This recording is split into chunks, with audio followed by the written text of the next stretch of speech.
Hello everyone, it is i7s, and today we are talking about replayability in game design with Balatro. So grab your cards and let us get started. A game is meant to be played. In some cases, such as with Baldur's Gate 3, the first playthrough of the dense story might make it where it is difficult to replay it again. That was at least the case for me, because personally I chalk it up to being really connected to my character, as well as the relationships I've built along the journey. It was quite hard leaving that character behind when I finished the game.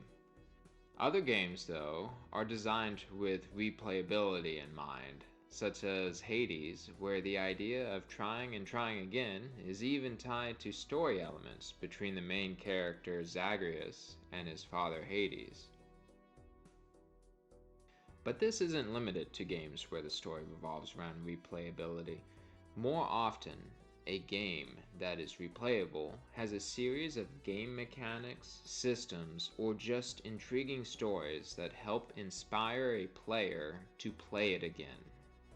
For a little bit of background, Balatro works where you have to play different hands, such as those in poker, like playing a four of a kind, or a flush or a straight, to score points. With enough points, you will win the blind and head over to the shop. There, at the shop, you can purchase unique jokers that help you earn even more points in later rounds, where the blind requirements become higher and higher. The scoring system in Balatro can be quite complicated if you've never played it before, so I will keep it quite simple. You have chips and you have malt. If you earn 5 chips and you have 2 malt, then the amount you earn in total will be 5 times 2, which is 10. The number of chips and the number of malt can be influenced by the unique jokers that you find, as well as other effects that you can put upon your cards. By getting invested into learning the scoring system, as well as taking advantage of the 150 unique jokers, you can create a build that earns you a lot of points. On top of that, you could even slowly remove a single suit, or turn all of your cards into kings with red seals that are steel.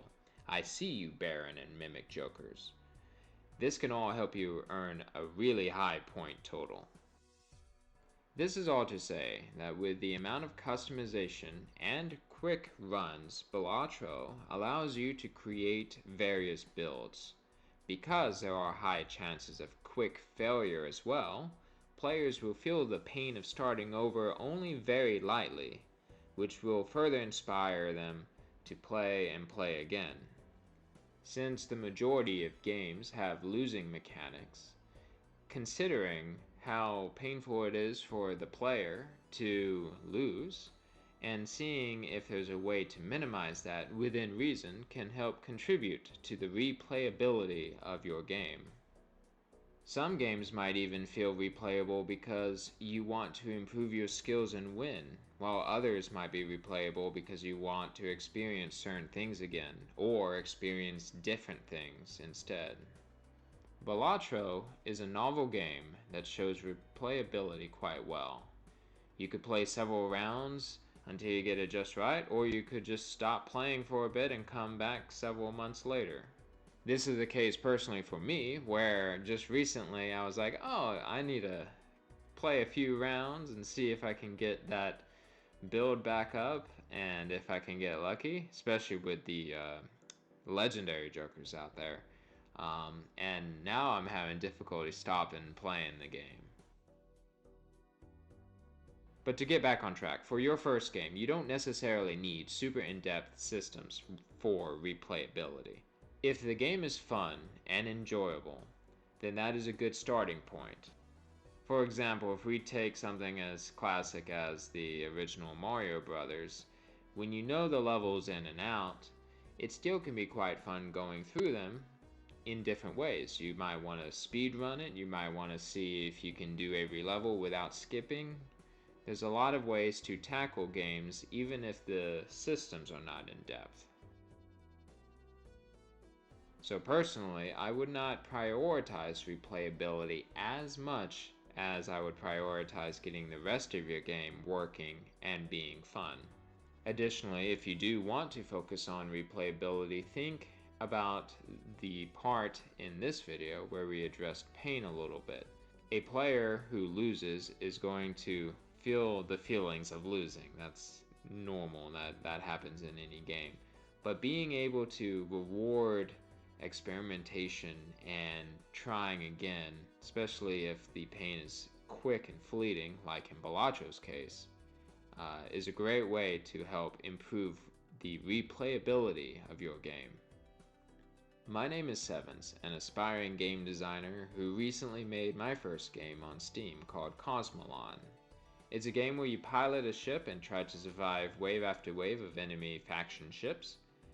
If that is your jam, go check it out. And I wish you luck on your first game. Regardless if it's a platformer, or the next RTS, or an RPG, let me know about your project in the comments below. I would love to hear it. And join the Discord. You can share some of your progress there as well. Now it is time for me to play another round of LocalThunk's inspiring game Balatro, because I am feeling the itch and I want to see how high my point total can be. Great work, LocalThunk, and I dig the groovy music. And as for everyone else, I'll see you guys in the next one.